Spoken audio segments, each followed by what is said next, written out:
그리스도께서 하나님과 우리 아버지의 뜻을 따라 이 악한 세대에서 우리를 건지시려고 우리 죄를 대속하기 위하여 자기 몸을 주셨으니 영광이 그에게 세세토록 있을지어다. 자, 이 말씀은 꼭 구원의 주제로 우리에게 이야기를 하고 있습니다. 본문에 언급된 이 세대는 지금을 가리키고 있죠. 현 세대를 가리키고 있습니다. 그런데 이것을 악한 세대로 말하는 것을 볼 때에 본문의 이 구원은 도덕적인 또는 영적인 구원을 말하고 있음을 우리가 알 수 있습니다. 그래서 유명한 한 주석가는 이 세대로 번역하지 아니하고 위급한 세상이라고 그렇게 번역을 하고 있습니다. 이는 그 배교의 세대 또는 심판자로서의 예수님의 재림하는 그 세대를 의미하는 것입니다. 그러나 이것은 잘못된 해석임을 우리에게 가르쳐 줍니다. 현재라는 이 단어는 고린도전서 3장 22절에 지금 것이나 장래 것이나 다 너희의 것이요 라는 구절에서 사용된 지금과 같은 그런 뜻을 담고 있기 때문입니다. 문법학자들도 미래에 대비하여 현 시제를 나타내기 위하여 그 단어를 사용하고 있음을 보게 됩니다. 그러므로 우리는 이렇게 말할 수 있습니다. 즉 예수님께서는 복음 안에서 우리를 현재의 죄와 현재의 이 타락한 상태로부터 구원하실 것을 약속하셨고 예수님의 죽음으로서 그 일을 우리에게 가능하게 만든 것입니다. 이러한 사상이야말로 기독교의 핵심 진리인 것입니다. 그런데 세대라는 무엇을 의미하고 있을까? 어떤 세대에서 이 세대를 악한 세대다라고 불리고 있느냐 이 말입니다. 신약 성경에서 세대 또는 세상이라고 번역된 단어는 원어로서는 두 가지를 말해주고 있습니다. 그 하나는 코스모스랍니다. 코스모스. 공간 속에 존재하는 모든 사물의 질서 또는 체계를 주로 의미하는 단어입니다. 다른 하나는 아이온으로 시간 속에서의 사건의 과정이나 흐름을 그렇게 말해주고 있습니다. 그런데 이 두 단어가 인간을 의미할 때는 둘 다 그 세상, 그 세대에서 하나님으로부터 멀어져 있는 그들의 현 상태를 의미하고 있는 것입니다.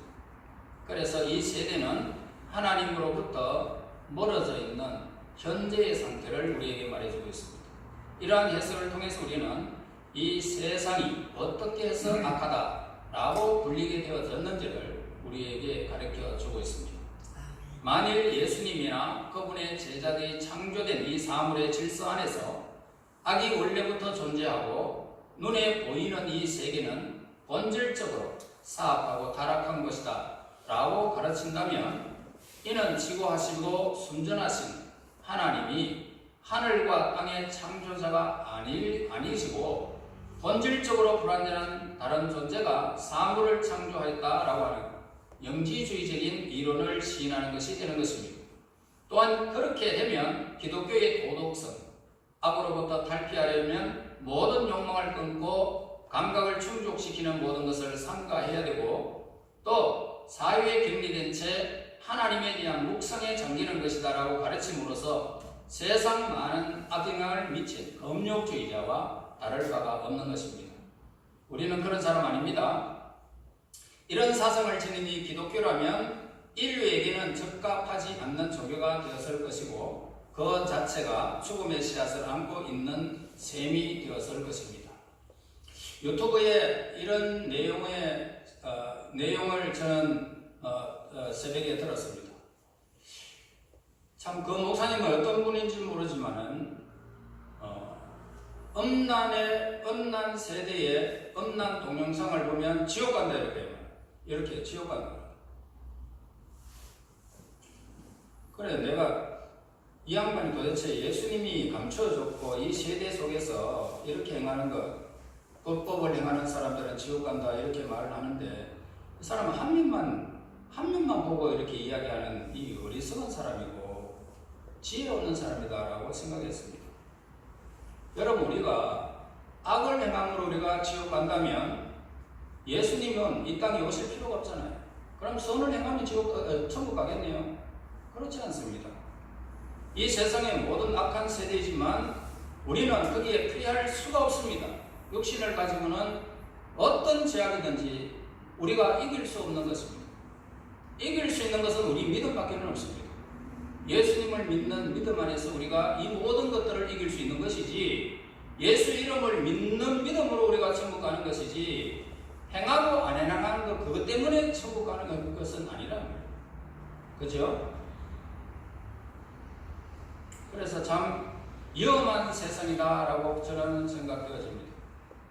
여러분, 얼마나 큰 은혜를 우리가 입었는지 모릅니다. 예수님 안에서. 예수 안에 있는 자에게는 결코 정죄함이 없습니다.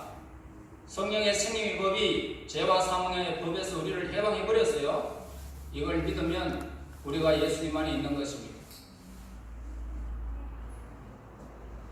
자, 요한복음 17장 15절에 내가 비옵는 것은 그들을 세상에서 데려가시기를 위함이 아니요 다만 악에 빠지지 않게 보존하기를 위함입니다 라고 말씀하셨습니다. 그러므로 예수님의 말씀과 배치되는 이 사실을 우리는 알아야 됩니다. 이렇게 볼 때 예수님을 따르는 사람들에게 있어서는 위대하신 창조주께서 지금까지 섭리해오신 이 세상이 결코 악한 것으로 볼 수 없는 것입니다. 현재의 이 세상은 인간에 의해서 여전히 완벽한 아름다움으로부터 타락하기는 했습니다. 죄로부터 타락하기는 했지만 창세기 1장 31절에 하나님이 말씀합니다. 하나님이 지으신 그 모든 것을 보시니 하나님 보시기에 심히 좋았더라 이 말이에요. 그 세상은 창조 이래로 지금까지 계속 하늘과 별과 달과 해와 모든 천체 만물은 다 동일한 것입니다. 그러니까 지금 때와 창조 시대와 전혀 다를 바는 없습니다. 때로는 지루한 비구름이 하늘의 표면을 덮어 보이기도 하지만 하늘과 구름은 언제나 다름없이 선한 것입니다. 바깥 세상에서 세상 사람들이 발견하는 즐거움과 같은 세상의 즐거움 외에 전 우주로부터 반영되는 하나님 아버지를 발견하는 우리 성도들은 세상의 사물을 볼 때는 기쁨을 느끼지 않을 수가 없는 것입니다. 맑은 공기를 마시면서 하나님 감사합니다. 좋은 음식을 먹으면서 하나님 감사합니다. 그치요? 좋은 의사를 만나게 돼서 감사합니다. 이 감사가 있단 말입니다. 때때로는 우리는 사람들은 이렇게 말합니다. 성도들을 인생에 대하여 진지하고 엄숙하게 생각하며 눈에 보이지 않는 내세와 의무 그리고 시험의 압박감 때문에 눈에 보이는 바깥 세상의 사물로부터 분리될 수밖에 없다 라고 그러한 그리스도인들은 전쟁터에 나가기 직전에 병사에 비유할 수도 있다라는 것입니다. 이와 같이 사람들은 흔히 말하기를 기독교는 세상과 인생이 만들어낸 문화, 아름다운 사물에 대한 취미와 감각을 가질 수 없는 종교다. 그렇게 세상 사람들은 우리 성도들을 보고 그렇게 말합니다. 과연 그렇습니까? 기독교의 영향력은 도덕적인 면에서 치우쳐 있고 그 하나만으로서 온전한 인간을 만들어내기에 부족하다는 사실을 보게 됩니다. 초기 우리 성도들, 그리스도인들 중에서는 그러한 잘못된 생각을 나타내 보인 사람들도 있습니다. 편협한 종교 지도자들이 바로 그러한 사람들이었습니다. 그들은 세상을 악한 것으로 보고 세상을 무조건 멀리했습니다. 그래서 금욕주의자가 되어버렸죠. 그러나 이러한 태도는 그 근본적으로 잘못된 사상임을 우리에게 가르쳐주고 있습니다. 복음은 우리의 본성을 개발하는 데 목적을 두고 있는 것이지 그것을 다른 본성으로 바꾸려는 데 목적을 두고 있지 않습니다. 복음은 우리의 삶과 인격에 가장 고귀한 동기를 부여하는 이러한 목적을 가지고 있습니다. 복음은 이전에 잠자고 있는 감정의 씨앗과 아름다움을 향한 사랑 그리고 사고력 등을 일깨워서 하나님께서 이 세상에서 우리를 가르치고자 예비하신 모든 아름답고 부드러운 그 영향력들을 받아들이기에 가장 적절한 상태로 우리 영혼을 준비시키는 우리의 인생의 그 삶이 이 세상인 것입니다. 그래서 현세에 악한 세상에 대한 관심이 있어서 다른 여러 종교들과 하나님의 복음은 얼마나 다를까라고 하는 질문입니다. 다른 종교들은요, 세상은 환상으로 가득 차 있습니다. 개인적으로 자신을 위해서 살아가는 자체가 하나의 제약인 것입니다. 그럼에도 불구하고 멀고도 위험한 그들의 목표는 초월적인 본질을 탐구하는 것이었습니다. 이때 자기 학대가 바로 완전한 경지에 도달하는 것입니다. 그래서 108번대를 벗어나기 위해서 그들은 1000번을 절하고 2000번을 절하고 3000배를 하고 참 자기 학대에 이르는 것입니다. 그래야 완전한 경지에 도달한다, 이렇게 말합니다. 과연 그렇습니까? 인생 그렇지 않습니다. 108번대를 벗어날 수가 없어요. 1000번, 10,000번 절을 해도 안 됩니다. 브라만교는 이러한 경향이 너무나도 극심했기 때문에 차라리 신은 없고 인간은 영멸하리라는 그런 불교의 인생은 무라는 가르침을 오히려 그들은 바라는 것이었습니다. 그래서 불교에서 그렇게 말하는 것은 뭡니까? 인생은 무라고 분명히 그들은 말하고 있습니다. 현재 악한 세대는 인간이 만들어낸 것이지 하나님께서 만들어 놓은 것은 결코 아님을 우리는 알아야 됩니다. 인간이 만들어 놓은 것이지 하나님은 결코 이 세상을 악으로 창조하지 않았다, 이 말입니다. 기독교의 가장 본질적인 교리는 뭘까요? 바로 하나님께서 지으시지도 않은 이러한 이 악의 뿌리를 뽑기 위하여 하나님의 아들을 이 땅에 보내신 사건입니다. 그래서 이것이 바로 오늘 기독교의 가장 본질적인 것입니다. 하나님의 아들을 이 땅에 보내셨다. 악의 뿌리를 뽑기 위해서. 그래서 악한 세대라는 말에서 우리는 다음 두 가지 사실을 살펴볼 수 있습니다. 첫째는 현재의 악한 세대는 미래의 눈에 보이지 않는 세대와 대조적이라는 사실입니다. 자, 이 사회 속에서 우리가 피할 수 없고 또 피할 수 있다고 해도 피해서는 안 되는 사람들과의 교제 속에서 나타나는 악의 존재는 세상에서 주된 세력을 이렇게 장악하고 있는 모습을 보게 됩니다. 그래서 반면에 이 악에 대항하는 선의 힘은 영적인 것이고 간접적인 것입니다. 그래서 이 눈에 보이지 않는 미래의 소망으로부터 끌어내는 세력과 인간적인 감각과 눈에 보이는 실제로부터 힘을 얻는 세력 사이에는 갈등이 있고 투쟁을 빚어지게 만드는 것입니다. 그래서 이 세상의 악의 본성은 어떨까? 악의 본성은 어떻습니까? 이 세상에 존재하는 악은 성과 뒤섞여 있는 것입니다. 그래서 우리가 사람들을 겉면으로 보면 저 사람이 악한 사람일까 아닐까? 저 사람이 좌파일까 우파일까? 전혀 구분할 수가 없단 말이에요. 뒤섞여 있기 때문에. 그래서 이 선은 이 세상의 죄가 아니라면 오직 선으로만 인도할 소망과 원칙의 토대를 두고 있을 것입니다. 그러나 세상에는 엄연히 악이 도사리고 있기 때문에 선을 지키기 위해서는 잠시도 우리는 방심해서는 안 된다, 이 말입니다.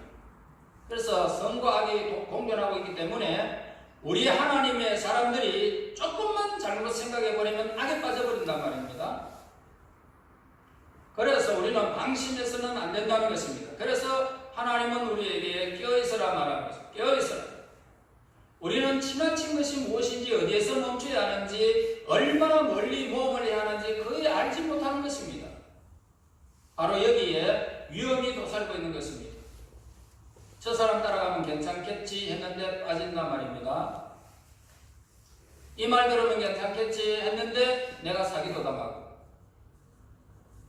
우리 내면에 있는 이 심판관도 밖의 악에 의해서 미혹당하고 잘못된 길로 인도되기 때문에 양심의 법정에서 심판도 믿을 만한 것이 못 되는 것입니다. 그래서 네 양심에 이거 해도 이 정도 해놓으면 안 괜찮겠나? 그렇게 양심이 그냥 심판을 해도 내가 그걸 하고 나면 하나님 보시기에 너무 부끄러운 일을 한 것입니다. 이런 일들이 허다한 것이죠. 또한 사회의 악이나 사람들을 부당하게 지배당하고 심지어는 공포스럽게까지 하는 것입니다. 그리하여 사도들이 거짓된 종교를 반대하려고 하면 양심을 마비시키는 사이비 종교에 빠져있는 사람들이 사이비 종교의 적이 되어 대항하는 것입니다. 즉 무슨 말이냐면 세상의 악한 세대, 이 세상의 한 세대의 특성은 그 사람들의 이 믿음을 시들게 하고 의욕을 불러일으킴으로 말미암아 그들이 의식하지 못하는 사이에 언제 나도 모르게 세상에 빠져들어가 버리고 악에 빠져들어간다 이 말입니다. 조금만 방심하면 그렇습니다. 그래서 성경의 관점에서 볼 때에 참으로 이것은 악한 세대다 라고 아니할 수가 없는 것입니다. 왜냐하면 그것은 종교의 동기를 파괴해버리고 종교의 본질을 알지 못하게 오늘 우리의 시야를 흩어려버리기 때문입니다. 그래서 이 세상에 존재하는 악은 인간의 욕망, 심지어는 육체적인 욕망까지도 채워줄 수 있는 대상들을 계속 추구하게 만드는 것입니다. 그래서 이 세상에서 욕망을 채우려고 그러면 악이 내가 악한 사람이 되어야 됩니다. 육체적인 욕망을 채우려고 그러면 내가 욕심을 부려야 됩니다. 그러니까 내 모든 것들을 채울 수 있는 그 대상들을 추구하게 만드는 것이 이 세상입니다. 그래서 이 악한 세대를 말하고 있습니다. 가난한 나라, 노동화 분화가 되지 않는 단순한 사회 구조에서는 이러한 악이 크게 만연되지는 않습니다. 가령 초기 로마 시대에도 사람들은 대부분 덕성스러웠습니다. 그리고 그들은 가난하고 참 순수했기 때문에 그들은 경건했고요. 법도 잘 준수되어졌습니다. 그러나 로마가 공화정과 왕정 시대를 맞을 때에는 사회가 극도로 천박한 상태로 전락하게 됩니다. 온갖 악덕이 온 나라를 뒤덮게 됩니다. 사도 바울은 이것을 딱 보았죠. 그래서 그는 자신이 여행하였던 그리스 이렇게 국가들 내에서 선한 습성이 퇴색해가는 것을 그는 보았습니다. 만일 바울이 살아있다면 바로 이 시대, 이 자리에서도 그러한 모습을 저와 여러분들이 바울도 또 발견했을 것이고 우리도 발견하고 있습니다. 그러한 세태 속에서 멸망해가는 것이고 존속해 나가기 위해서는 엄격한 판단력과 강금이한 그런 변화가 요구하고 있는 것입니다. 이처럼 사람을 무기력하게 만드는 탐욕의 습성은 사회의 각 개인에게 전염되어져서 영향을 미치게 되어졌고 각자가 그 힘에 대항하여 갈등과 투쟁을 통해서 거룩한 인격체로 성화되지 못한 채 누구나 그 힘에 굴복되고 마는 것입니다. 그래서 돈 있으면 돈 앞에 굴복하고 권세 있으면 권세 앞에 굴복하는 그런 세대가 되고 만 것입니다. 그리스도인들뿐만 아니라 철학자들도 이러한 사실을 인식해 왔습니다. 그래서 플라톤의 작품 가운데 유명한 구절을 하나 있습니다. 그는 이 구절에서 사도 바울이 사용한 것과 유사한 단어를 사용하고 있는데요.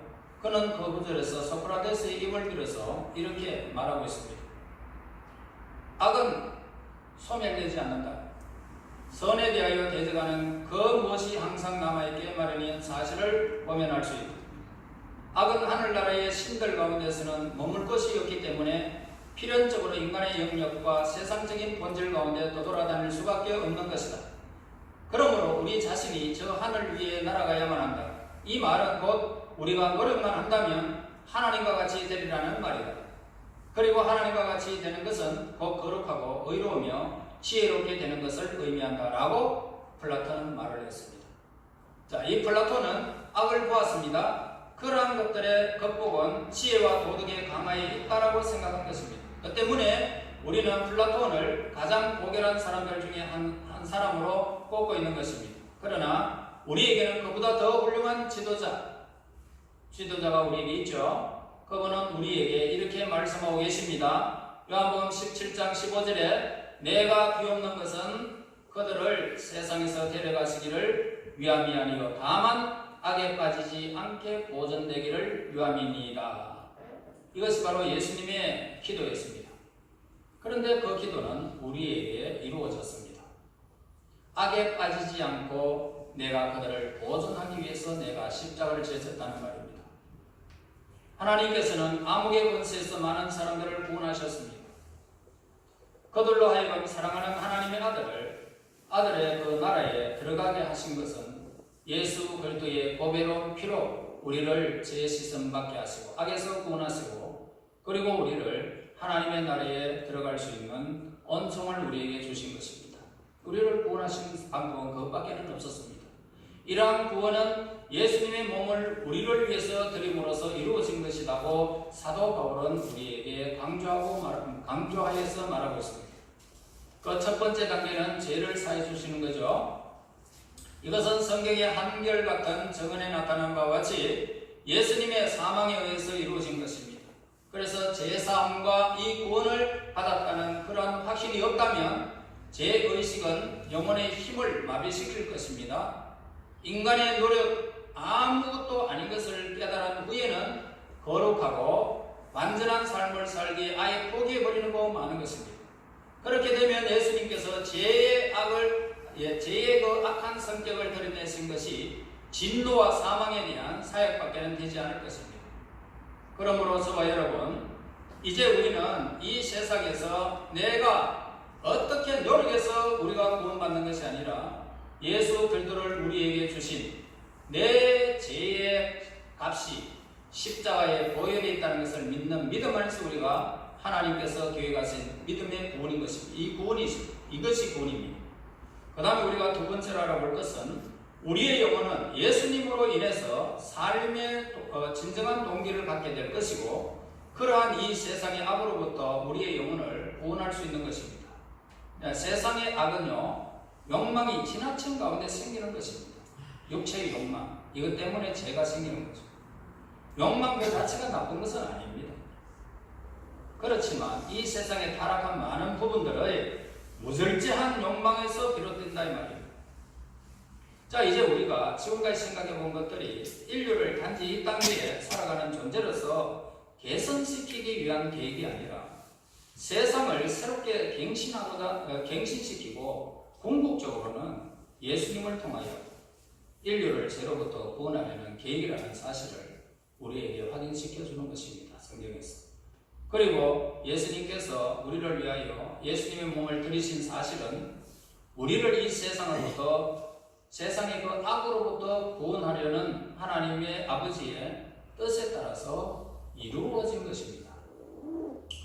그래서 우리의 구원은 예수님의 일시적인 충동에 의해서 이루어진 것이 아니고요, 예수님의 생전에 만연하던 그런 위선과 탐욕에 반대하는 관용의 정신이라는 당시의 상황에 의해서 이루어진 것도 아닙니다. 우리는 예수님의 이러한 구원의 목적을 보고 오직 하나님의 한 가지 계획에 따라서 미리 설정되어진 것입니다. 그래서 그 계획에 따라서 끝까지 이루어져 나간 이 삶이 바로 예수님의 삶이었던 것입니다. 그래서 십자가에서 예수님은 고통 중에 다 이루었다 하시고 숨을 거두게 됩니다. 이 사실은 하나님의 계획이 이루었다는 것입니다. 그리고 하나님의 구원 계획이 완전하게 끝났다는 이야기입니다. 그래서 아들의 원대로 이루어진 것이 아니라 하나님의 사랑 때문에 예수님의 피로 이루어진 이것이 바로 진정한 기독교의 구원인 것입니다. 저와 여러분들의 구원이 바로 이 사실 때문에 우리가 정말 행복해할 조건이 여기 있는 것입니다.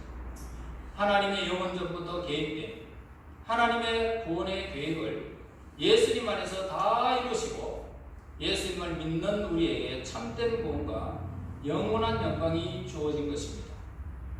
여러분, 우리는 이 세대는 악한 세대라고 말할지라도 그 악에 우리의 욕망을 던져버리고 욕망을 채워갈 수 있는 이런 세계 속에서 살아간다면 우리는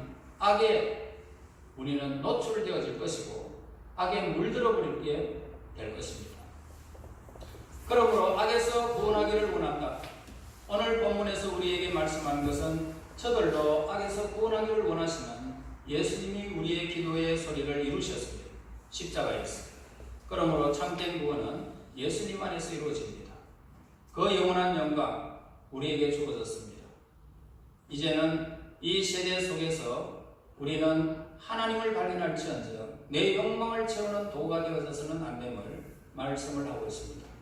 자, 이 세대 속에서 여러분 잘 살아서 하나님께서 허락하신 그 구원 계획이 예수님 안에서 이루어진 이 사실을 믿고 그 영광의 날, 하나님의 날에 저와 여러분이 보존되어져서 저와 여러분들에게 영광이 세세토록 무궁하기를 예수 이름으로 축원합니다. 하나님 아버지 감사합니다.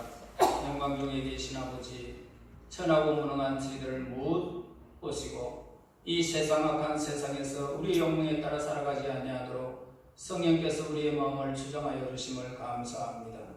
이제 예수님만이 이루어진 이 구원의 영광이 우리에게 주심을 믿고 믿음으로 이 악한 세대에 우리의 심령에 물들지 않게 하시고 욕망에 따라 살지 않게 하시고 하나님의 영광을 위해서 살아 그 영광이 세세 주어질 수 있도록 믿음에 믿음을 더하여 주시옵소서. 예수님 이름으로 기도합나이다. 아멘.